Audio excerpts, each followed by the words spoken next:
Hello friends, അങ്ങനെ നമുക്ക് ഇന്ന് കിട്ടിയിരിക്കുന്ന വർക്കാണിത്. ഇത് നമ്മുടെ കോട്ടയം മെഡിക്കൽ സെൻറ്റർ ഹോസ്പിറ്റലിൻ്റെ നേഴ്സിംഗ് കോളേജാണിത്. അപ്പം ഇവിടെ ഒരു കുളം തേകിയൊന്ന് എൻ്റെ വെള്ളച്ചാട്ടവും ചെറിയൊരു ഫിൽറ്ററൊക്കെ നമ്മൾ നേരത്തെ ഉണ്ടാക്കി കൊടുത്തിരുന്ന, അപ്പോൾ അത് വീണ്ടും അഴുക്കായിപ്പോയി. അതൊന്ന് വൃത്തിയാക്കി എല്ലാം റെഡിയാക്കി അതെല്ലാം തേച്ച് കഴുകിയെടുത്ത് ആ കുളത്തിന് ഫിൽറ്ററൊക്കെ ഒന്ന് ശരിയാക്കി അകത്തേക്കൊന്ന് ഡിസൈൻ ചെയ്ത് കുളത്തിനകത്തൊക്കെ ഒന്ന് ഡിസൈൻ ചെയ്യാൻ പറഞ്ഞ് നമ്മൾ വിളിച്ചാണ്. അപ്പോൾ ഇത് ഒറ്റയടിക്ക് നമുക്ക് വീഡിയോ ഇടാൻ പറ്റത്തില്ല, അതിൻ്റെ 2 പാർട്ടായിട്ടാണ് വീഡിയോ ഇട്ടിരിക്കുന്നത്. കുളമെല്ലാം കഴുകി കഴിഞ്ഞു. ആർട്ടിഫിഷ്യൽ ഗ്രാസാണ് നമ്മളകത്ത് വെക്കുന്നത്. അകത്ത് വെച്ച് അതിനകത്ത് ചുറ്റും ബബിൾസ് എല്ലാം ഇട്ട് പോണ്ടിച്ചേരി സ്റ്റോൺ ഇട്ട് നമ്മൾ റെഡിയാക്കുവാണ്. സാധാരണ ഞാനും വൈഫും കൂടിയാണ് ഇത് ചെയ്തുകൊണ്ടിരുന്നത്.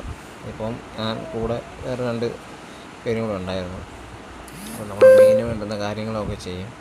മീനിനെയൊക്കെ നമ്മളടുത്ത് ഇങ്ങനെ കയ്യിലൊക്കെ പിടിച്ച് അതിന് വേണ്ടുന്നതെല്ലാം നോക്കി എന്തെങ്കിലും ചെറിയ മുറിവുകളൊക്കെ പറ്റിയിട്ടുണ്ടോ എന്ന് നോക്കും. അപ്പോൾ നിങ്ങൾക്ക് എന്തെങ്കിലും വർക്കുകൾ ആവശ്യമുണ്ടെങ്കിൽ ഞങ്ങളെ കോൺടാക്റ്റ് ചെയ്യുക. നമ്മളെല്ലാ വർക്കുകളും ചെയ്തു തരുന്നതാണ്.